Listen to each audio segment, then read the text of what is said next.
Mkurugenzi wa wakfu wa Waswa Joseph Lendrix Waswa akiongoza uzinduzi wa magari mawili ya wagonjwa amehoji kwamba wagonjwa wengi wamepoteza maisha kwa kukosa huduma bora za matibabu, ila kwa sasa tatizo hilo limezikwa katika kaburi la sahau.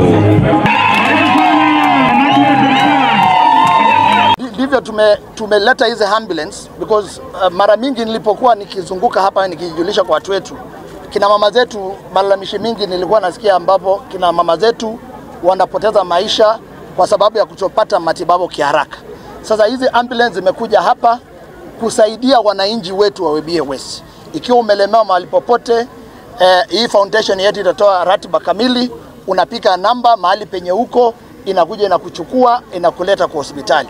Vijana wetu wa bodaboda hawa mara mingi pia wanapata ajali huko barabarani, hawana mtu anaweza kuwakimbilia kiharaka ili awafikishe kwa hospitali kuu. So hizi ambulance ziko hapa kwa minajili ya watu wa Webuye West. Waswa vile amekiri juhudi za wakfu huo kuhakikisha wakazi wanajisajili kwenye bima mpya ya SHA.